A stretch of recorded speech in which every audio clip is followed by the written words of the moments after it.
मतलब हुआ सुंदर घोषणा। ध्यान देना, सुंदर घोषणा। कई बार कोई घोषणा होती है, जैसे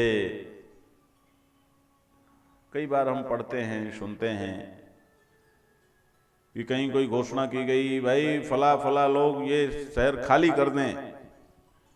अब वो जिनको खाली करना है, करने को कहा गया, तो ये घोषणा अच्छी है कि बुरी है? बोलो। ये कुघोषणा है, सुघोषणा नहीं है।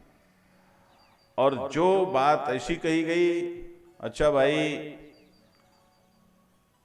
सब के ऊपर प्रभु की कृपा होने वाली है, सबको आनंद मिलने वाला है, ये कैसी घोषणा है? ये सुघोषणा है। तो मानो धर्म के बारे में ये सुघोष शब्द से, सुघोष शंख जो नकुल का है, उससे ये सिद्ध होता है कि धर्म की घोषणा सदैव सुंदर होती है, या जो घोषणा सुष्ठु हो, सबको अच्छी लगने वाली हो, शुभ हो, शुभंकर हो, वह वहां धर्म होता है। और मणिपुष्पकौ, सहदेव के संघ का नाम क्या है? मणिपुष्पक। मणिपुष्पक का अर्थ है समृद्धि, यानी धर्म में समृद्धि भी होती है, लेकिन धर्म की समृद्धि जरा अलग ढंग की होती है। ध्यान देना, धर्म की समृद्धि अलग ढंग की होती है। धर्म की समृद्धि कंकड़ पत्थर की नहीं होती, धर्म की समृद्धि मूल्यात्मक होती है। ध्यान देना। आज हरिश्चंद्र को आप याद करते हो कि नहीं याद करते? बोलो भाई। तो वो आज भी राजा हैं या नहीं है? भले ही उनका राज्य बिक गया, भले ही पत्नी बिक गई, लेकिन आज भी वो राजा हैं, वो समृद्ध हैं। ध्यान देना। और जो कंकड़ पत्थर वाला साम्राज्य है, नहीं, वो समृद्धि नहीं है, वो उल्लू वाली समृद्धि है। देखो, लक्ष्मी दो तरह से चलती है। एक तो नारायण के साथ जब होती है तो गरुड़ पर चलती है, और जब लक्ष्मी अकेली होती है तो उल्लू पर चलती है। ध्यान देना, लक्ष्मी का वाहन उल्लू जरूर है, लेकिन जब भगवान विष्णु के साथ लक्ष्मी होगी तो उल्लू पर बैठेगी क्या? बोलो। फिर गरुड़ पर चलती है, और गरुड़ आध्यात्मिक दृष्टि से ज्ञान का नाम है, ज्ञानवाही है। ध्यान देना। यानी नारायण के साथ, धर्म के साथ जब लक्ष्मी है तो वो ज्ञानवाही है, मांगलिक है, वो समृद्धि दूसरी है। और जब लक्ष्मी अकेली है, जहां धर्म नहीं है, नीति नहीं है, मर्यादा नहीं है, हैं, घोटाले का पैसा है, रिश्वत का पैसा है, ठगी का पैसा है, बुरी कमाई का पैसा है, शोषण का पैसा है, उसकी जो समृद्धि है वो कैसी है? बोलो। वो समृद्धि उल्लूवाही है। उल्लू का मतलब होता है, उल्लू का प्रतीकात्मक अर्थ है जिसे दिन में नहीं दिखता, यानी जो दिखना चाहिए वो नहीं दिखता, जो नहीं दिखना चाहिए वो दिखता है। बात समझ में आई ना? तो धर्म में देखो, अब ये 6 चीजें आ गई।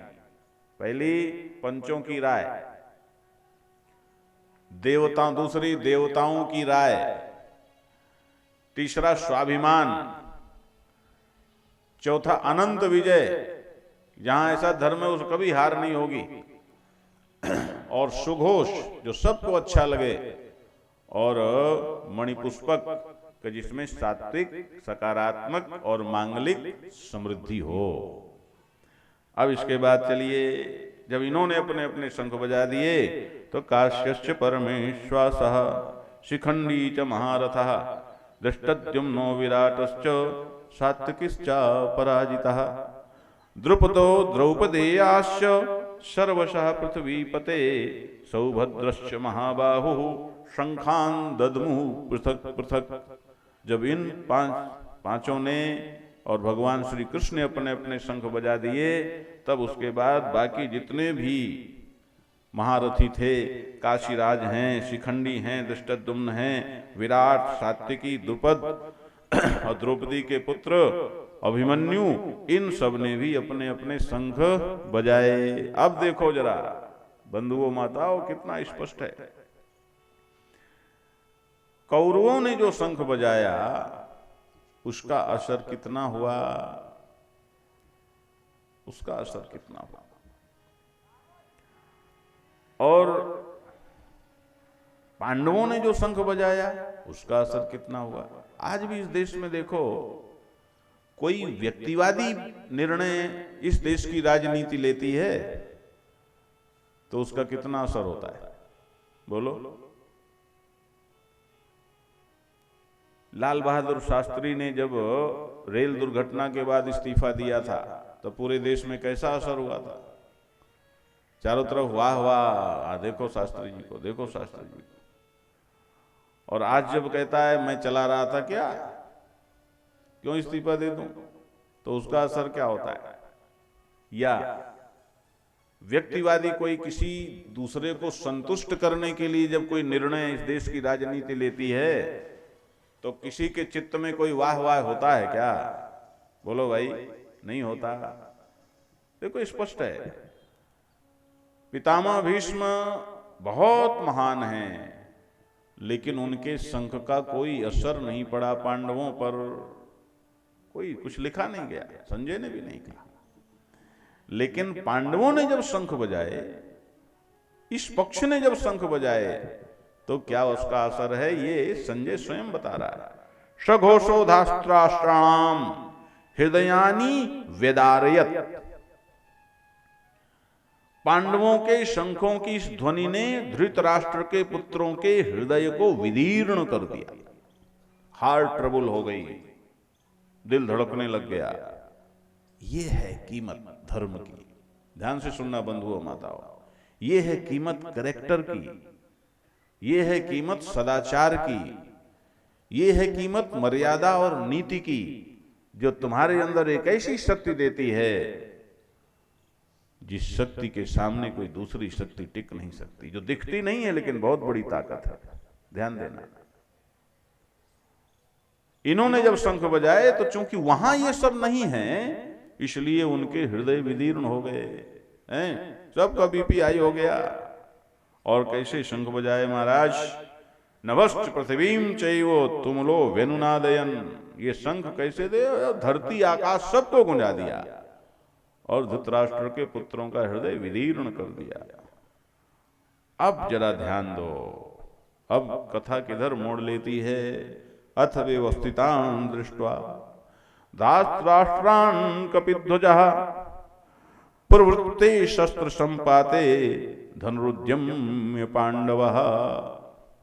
ध्यान से सुनना बंधुओं माताओं। अब इसके बाद ये जो कपिध्वज है, कपिध्वज कौन है कि जिसकी ध्वजा में हनुमान जी विराजमान है, उसको कपिध्वज बोलते हैं, यानी अर्जुन। अर्जुन ने अब जब शंख बज गए तो उसके बाद फिर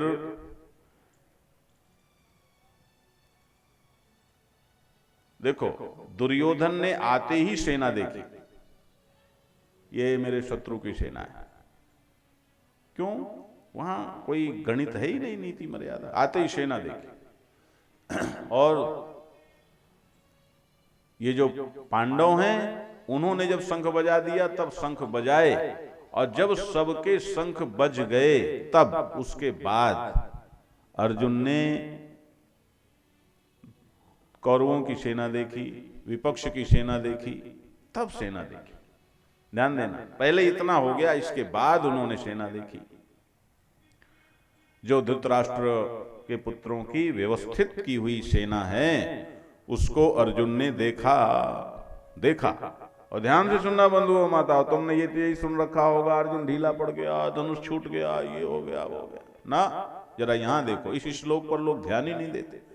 दरअसल गीता पढ़ने वाले भी पहले अध्याय पर विशेष ध्यान ही नहीं देते, मैंने ये ज्यादातर देखा। पहले अध्याय को तो यूं ही सोचते हैं तो ऐसा ही है, जबकि असली जड़ तो पहले अध्याय से ही तो गीता पैदा हुई है। पहला अध्याय तुम्हारे जीवन के यथार्थ का स्पष्टीकरण करता है, आईना है। नारायण, यहां देखो, देखा जब अर्जुन ने कौरवों की सेना को, धृतराष्ट्र के पुत्रों की सेना को, तो प्रवृत्ते शस्त्र संपाते धनुरुद्यम्य पांडवः। उसने धनुष चलाने की भावना से अपना धनुष उठाया। और उठाकर जल देना। धनुष धनुर्द्यम्य, धनुष उठाकर, और कैसे? प्रवृत्ते शस्त्र संपाते,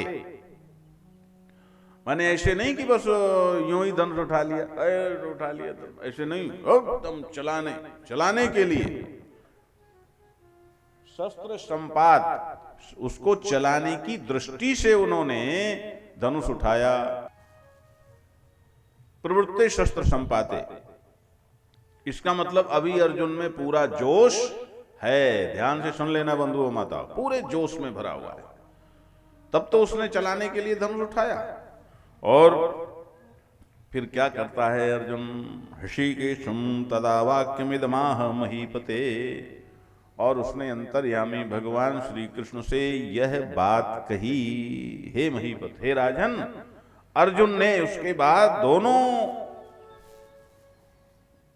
तरफ ध्यान देते हुए शत्रुओं की, धृतराष्ट्र के पुत्रों की, आपके पक्ष की सेना को देख करके और धनुष चलाने की भावना से पूरे जोश में भरकर धनुष उठाया, और धनुष उठाकर अंतर्यामी भगवान श्री कृष्ण से कहा।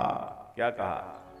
अर्जुन उवाच, अर्जुन बोला, सेनयोरुभयोर्मध्ये रथम स्थापय मेच्युत। हे कृष्ण, दोनों सेनाओं के बीच में मेरा रथ खड़ा करो। अब ये देखो मजेदार बात है, इसको भी जरा समझो। दोनों सेनाओं के बीच में मेरा रथ खड़ा करो। यहां कई बातें हैं। एक तो भक्ति की दृष्टि से देखो कि कृष्ण है भगवान है और अर्जुन है भक्त।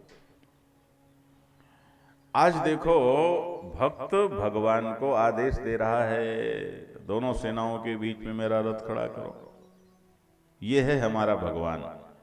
ये हमारा भगवान अपने भक्तों का सेवक भी बन जाता है। ये यथा माम प्रपद्यन्ते तांस तथैव भजाम्यहम्, ऐसा हमारा भगवान। ऐसा भगवान कहीं नहीं है वो, और वो आज भी है, आज भी है। दूसरा, मैं आपसे पूछना चाहता हूं, अर्जुन दोनों सेनाओं के बीच में रथ खड़ा करवाना चाहता है, तो क्यों? क्या चाहता है कि दोनों सेनाओं के बीच में रथ खड़ा करो? तो अर्जुन कहता है, यावदेतान् निरीक्षेहम्, यावदेतान् निरीक्षेहम् योद्धुकामान् अवस्थितान् कैर्मया सह योद्धव्यम् अस्मिन् रण समुद्यमे। कि हे कृष्ण, मैं देखना चाहता हूं कि इस रणभूमि में, इस रण कार्य में, इस युद्ध कार्य में किसके साथ मेरा युद्ध करना उचित है, किसके साथ युद्ध करना चाहिए। अब यहां पर देखो, युद्ध करना है तो कई दृष्टियां आप ले सकते हो। ये भी देखना चाहता है कि मेरी जोट का योद्धा कौन, उससे लड़ूंगा, इसे लुंज पुंज से थोड़े लड़ूंगा, मेरे बराबरी का हो उससे लड़ूंगा।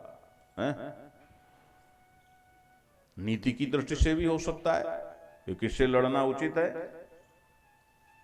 धर्म की दृष्टि से भी हो सकता है। लेकिन सबसे बड़ी बात यह है बंधुओं माताओं कि आखिर अर्जुन महाराज, आप दोनों सेनाओं के बीच में रथ क्यों खड़ा करवा रहे हो? आप कहते हो कि देखना चाहता हूं कि किससे युद्ध करना चाहिए, कौन युद्ध करने लायक है, कौन योद्धव्य है, युद्ध करना किससे उचित है। तो क्या आप दोनों पक्षों में देखोगे? इधर इधर कोई ठीक नहीं, यदि कौरवों की तरफ कोई ठीक नहीं दिखा मुझे तो फिर अपने ही पक्ष में किसी से लड़ जाऊंगा, ऐसा है क्या है? और यदि आप केवल कौरव पक्ष में देखना चाहते हो कि कौन युद्ध करने योग्य है, किससे युद्ध करना योग्य है, तो आप अपने पक्ष में खड़े होके भी देख सकते हो। नारायण, आप हो ही इधर, आप इस पक्ष में हो, शत्रु उस पक्ष में है, एक पक्ष में आप हैं, एक पक्ष इधर, एक विपक्ष उधर, लेकिन दोनों सेनाओं के बीच में रथ खड़ा करवाने का मतलब क्या हुआ? ये प्रश्न है कि नहीं है? बोलो। क्योंकि अर्जुन को देखना उधर ही है, लेकिन दोनों सेनाओं के बीच में रथ खड़ा करो, क्या हुआ इसका? ये बड़ी गहरी बात है बंधुओं माताओं। यही मनुष्य होने का अर्थ छिपा है, यही गीता के ज्ञान को प्रकट करवाने की पात्रता का अर्थ छिपा है, यही जिज्ञासु का अर्थ छिपा है, यही तत्व ज्ञान की पात्रता का अर्थ छिपा है। बहुत गहरी बात है। क्या? ध्यान देना बंधुओं माताओं। आप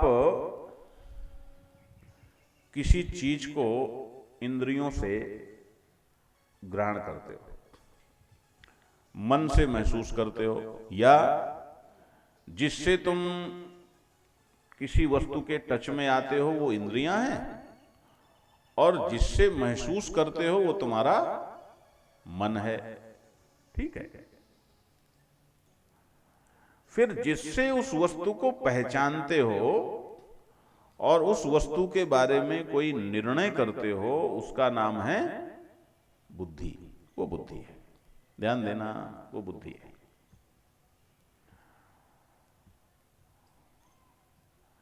ये बुद्धि क्या है? ये कैसी होनी चाहिए?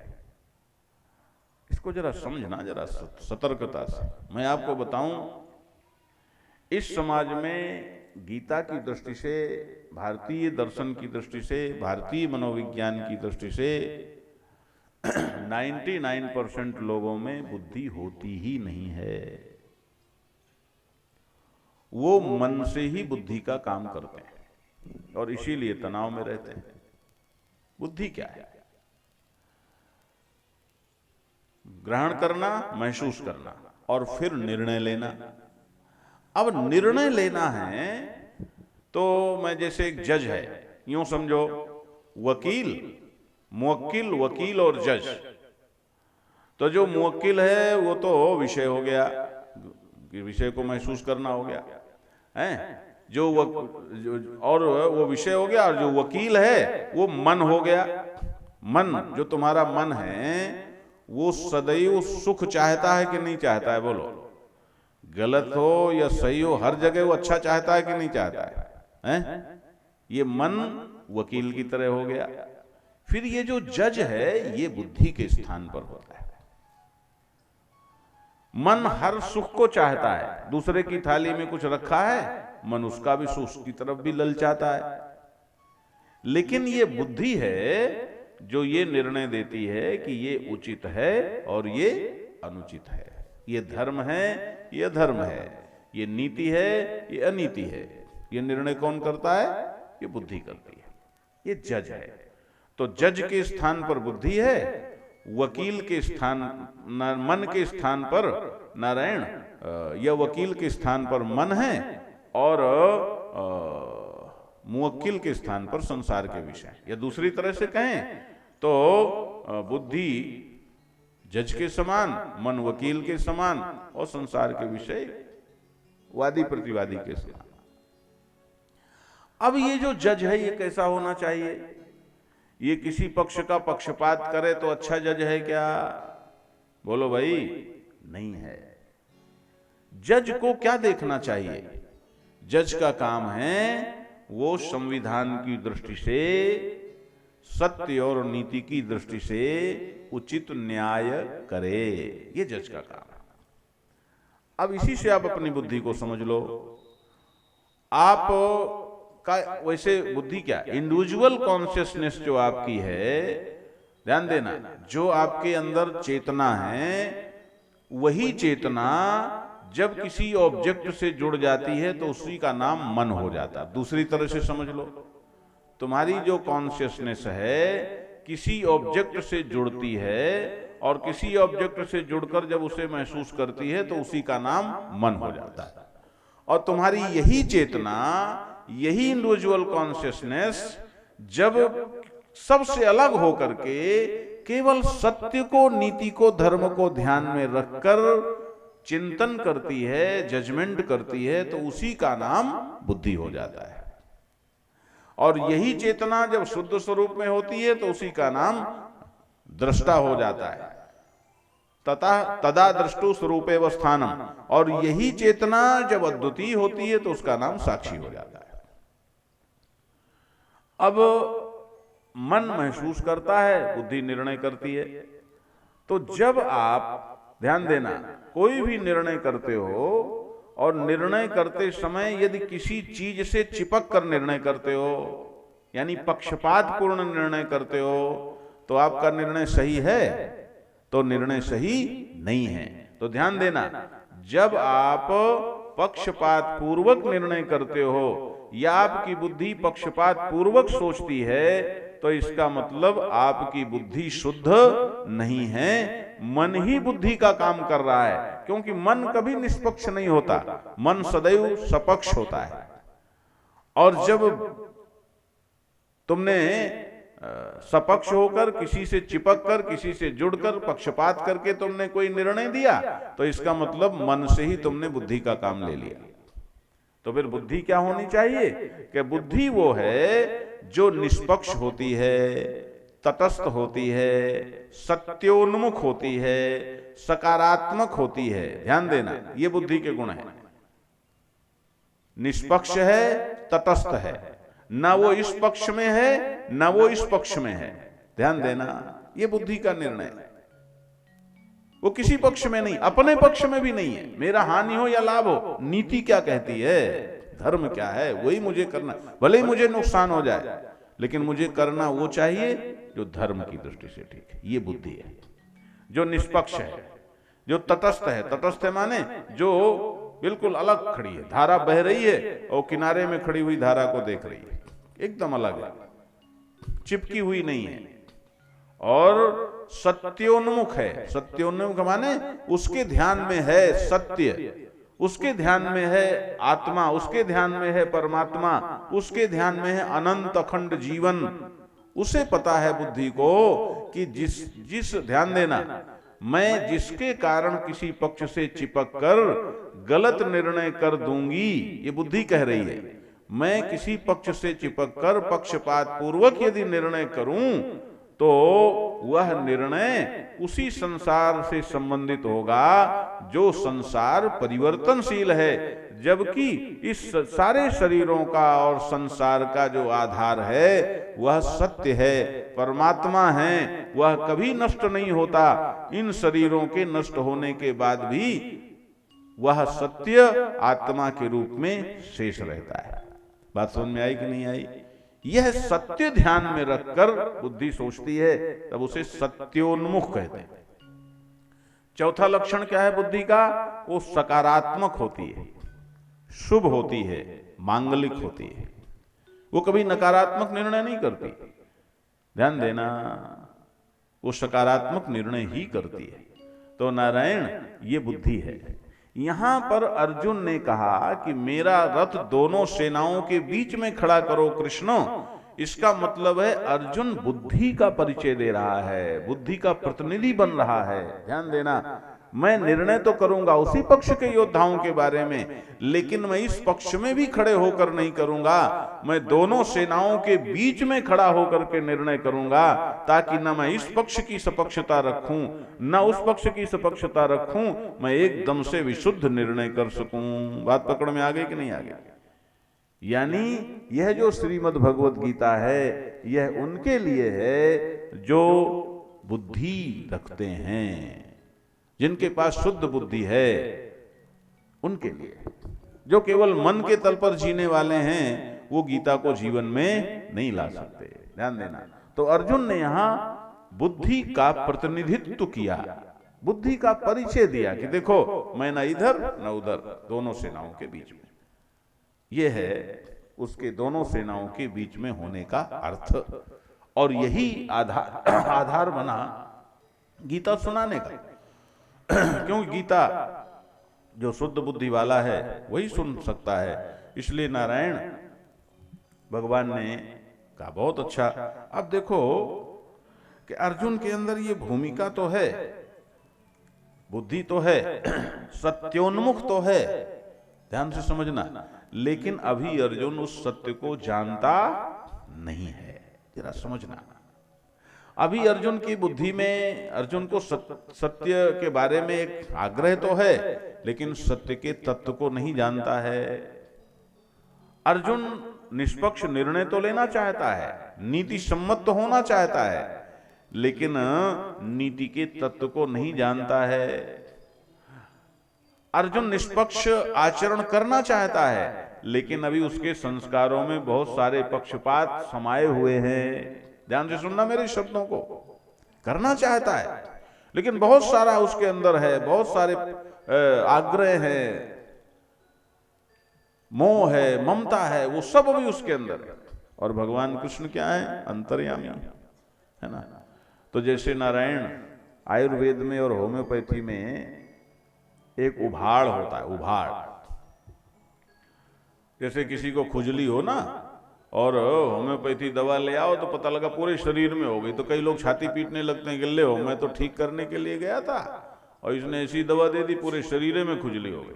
तो वास्तव में वो उभाड़ है। उभाड़ का मतलब कि तुम्हारे शरीर के अंदर समाये हुए खुजली के सारे कीटाणुओं को वो पहले उभाड़ कर देते हैं, प्रकट करते हैं, और फिर उनको जड़ से समाप्त करते हैं। यही तरीका भगवान का भी है। भगवान भी ऐसे ही इलाज करते हैं कि अच्छा बेटा, तुम दोनों सेनाओं के बीच में रथ खड़ा करवाना चाहते हो कि हाँ, अच्छा लड़ोगे क्या? देखो धनुष उठा लिया, पूरे जोश में हूं। अच्छा निष्पक्ष निर्णय लोगे कि बिल्कुल? ध्यान देना कि निष्पक्षता के मूल में क्या चाहिए। ध्यान दे। एक सज्जन यहां मेरी शायद परसों बात हो रही थी निष्काम कर्म योग की। कई लोग कहते हैं निष्कामता कैसे संभव है?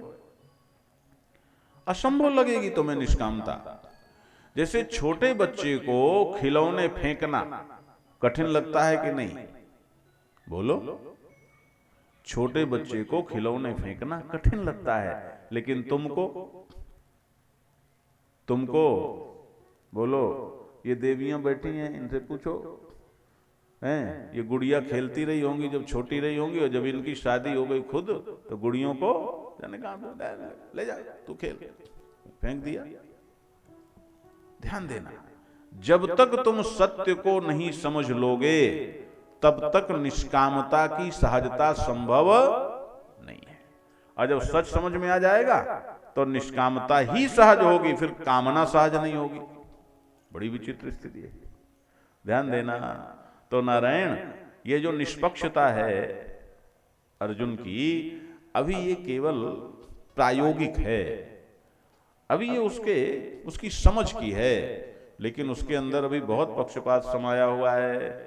तो भगवान ने कहा, बच्चू मैं अंतर्यामी हूं, मैं तुम दोनों सेनाओं के बीच में रथ तो खड़ा करते हो, लेकिन मैं देखता हूं कि तुम्हारे अंदर कोई पक्ष समाया है या नहीं समाया है, कुछ तुम्हारे अंदर चिपका है या नहीं चिपका है, हैं? ये भगवान ने मानो सोचा और क्या किया महाराज? भगवान ने, अर्जुन ने जब ऐसा कहा और कहा योत्समानान अवेक्षेहम या एतेत्र समागताः धातराष्ट्र सदुर्बुद्धेर युद्धे प्रिय चिकीर्षवः। अर्जुन और बोला, क्या कहता है कि ये दुर्योधन बेवकूफ है,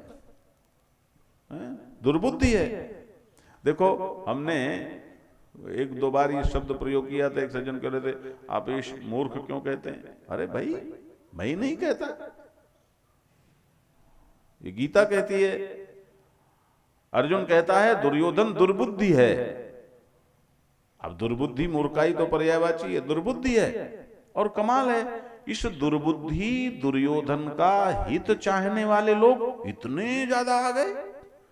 जैसे आजकल चुनाव में जब कोई बेईमान घोटालेबाज चुनाव जीत जाता है तो कुछ लोग कहते हैं, अरे यार इसको इतने वोट किसने दे दिए?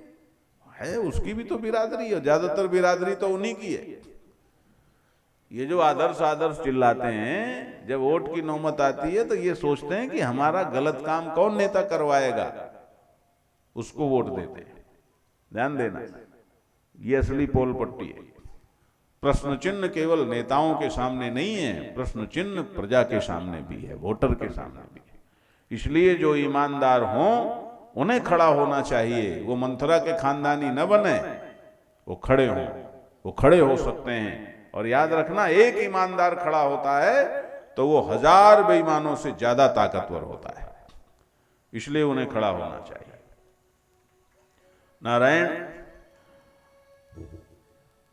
अर्जुन कहता है कि दुर्बुद्धि दुर्योधन का हित चाहने वाले इतने लोग कहां से आ गए, मैं जरा उनको देखना चाहता हूं। भगवान ने कहा, अच्छा, दुर्योधन दुर्बुद्धि का हित चाहने वाले इतने कहां से आ गए? तो इसका मतलब क्या हुआ? बोलो, जो दुर्बुद्धि का मूर्ख के पक्ष में हो वो समझदार होगा कि मूर्ख होगा? बोलो भाई, वही मूर्ख होगा। भगवान ने कहा, अच्छा बचुआ, अभी देखते हैं। संजय हुआ, जब संजय बता रहा है, एवं मुक्तो ऋषिकेशो गुडाकेशेन भारत सेनयोर्भयोर मध्ये स्थापयित्वा रथोत्तमम्। नारायण,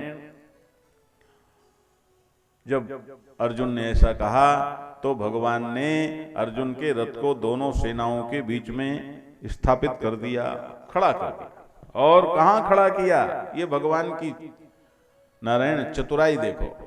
भीष्म द्रोण प्रमुखतः, भीष्म द्रोण प्रमुखतः सर्वेषां च महीक्षिताम् उवाच पार्थ पश्यैतान् समवेतान् कुरुनीति। भगवान ने दोनों सेनाओं के बीच में तो रथ खड़ा किया, लेकिन कहां? जहां सामने भीष्म पितामह और द्रोणाचार्य। अब देखो, पहले वो सेना तो वो मीलों में खड़े हैं योद्धा, और महारथी सब आगे हैं और बाकी पीछे हैं। आज तो महारथी पीछे होता है, बुलेट प्रूफ गाड़ी में बैठा है, एम्बुलेंस साथ में चिपकी हुई है, 10 तो गनमैन है, वो महारथी, आज का महारथी, समझे ना? उसको कहीं खरोच ना, वो नहीं कुछ होगा उसका, बाकी सब मर जाएंगे। अब बाद में कहेगा ऐसा है वैसा है। पहले ऐसा नहीं था, वो पहले महारथी आगे होता था। भगवान ने क्या किया कि उस उतनी सेना के पाट में भगवान ने वहां ले जाकर के उसका रथ खड़ा किया जहां सामने पितामह भीष्म और द्रोणाचार्य दिख रहे थे। जरा विचार करो। लोग कहते हैं भगवान कृष्ण ने युद्ध करा दिया, और ये जानते हो कौन कहते हैं? पढ़े लिखे बेवकूफ। बड़ी मजे की बात है, पढ़े लिखे, अनपढ़ कोई नहीं कहता कि कृष्ण ने युद्ध कराया। पढ़े लिखे बेवकूफ कहते हैं कृष्ण ने युद्ध करा दिया, अर्जुन तो नहीं लड़ना चाहता था। हाँ, अर्जुन तो ऐसा नहीं चाहता था। अरे बाबा, अर्जुन किस स्थिति में नहीं लड़ना चाहता था, ये भी तो देखो। कृष्ण ने युद्ध करा दिया। यदि कृष्ण को युद्ध कराना होता तो जब अर्जुन ने धनुष उठाया, प्रवृत्ति शस्त्र संपाते, चलाने के लिए पूरे जोश में उसने धनुष उठाया और कहा दोनों सेनाओं के बीच में मेरा रथ खड़ा करो, देखो किसके साथ मेरा लड़ना योग्य है। तो भगवान यदि अर्जुन का रथ दुशासन के सामने खड़ा करते तो उसका जोश घट जाता? बोलो, जोश घटता? नहीं घटता। शकुनी के सामने नहीं घटता, तई जिनके सामने खड़ा कर देते तो ये जो उसे विषाद हुआ नहीं होता और जोश बढ़ जाता। अच्छा अच्छा यही है, देखते। लेकिन भगवान ने कहां रथ खड़ा किया? सोचो जरा सा, जरा भगवान की मनसा को पहचानो, भगवान के दिल में। अरे बाबा, तुम दुनिया के किसी व्यक्ति को उतना सरलता से नहीं पहचान सकते। ये साधु की बात ध्यान से सुन लो। तुम किसी मित्र को उतना अच्छी तरह नहीं पहचान सकते जितनी अच्छी तरह तुम परमात्मा को पहचान सकते हो, श्री कृष्ण को पहचान सकते हो। क्यों कि मित्र और तुम दो दो अलग अलग हो सकते हो, लेकिन श्री कृष्ण तो तुम्हारे दिल में बैठा है, तुम उसके दिल में बैठे हो। पहचानो क्या चाहते हैं कृष्ण। नारायण, भगवान ने भीष्म और द्रोण दोनों के सामने रथ खड़ा करके अर्जुन के अंदर जो ममता है छिपी हुई, सपक्षता है छिपी हुई, उसको उजागर करने का प्रयास किया ताकि फिर वो उसका इलाज कर सकें। क्यों क्यों क्यों, बहुत बड़ी बात है। ये युद्ध है, युद्ध में हिंसा होनी है, और भगवान अर्जुन को, अपने भक्त को हिंसा के पाप से मुक्त रखना चाहते हैं। युद्ध की यही फिलॉसफी है जो केवल गीता में आई है इस संसार में। इसीलिए यदि वो सपक्ष कर्तृत्व भाव से जोश में तो है, लेकिन अभी जोश में है, मैं योद्धा हूं, मैं अर्जुन हूं, मैं देखूं किसके साथ मुझे लड़ना है, यदि इस अभिमान के साथ वो युद्ध करेगा तो अपने आप को पाप से बचा नहीं सकता। कैसे कर्म करना है, विभत्स कर्म भी करना हो तो कैसे करना है, यह है मानो ये फिलॉसफी देने के लिए भगवान ने उसका रथ भीष्म और द्रोण के सामने खड़ा किया। और जब भीष्म द्रोण के सामने रथ खड़ा हो गया तो संजय कहता है, तत्रा पश्यत स्थितान पार्थः पितृणत पितामहान आचार्यान मातुलान भ्रातृन पुत्रान पौत्रान सखीन तथा श्वशुरान सुहृदश्चैव सेनयोरुभयोरपि तान समीक्ष्य स कौन्तेयः सर्वान् बंधून् अवस्थितान्। अब तो महाराज अर्जुन का गियर चेंज हो गया। देखो ये खेल है तुम्हारे, ये अर्जुन का नहीं है, तुम्हारा भी खेल है कि नहीं है, बोलो। एक क्षण में तुम्हारी वृत्ति बदलती, एक क्षण में गियर बदलता है।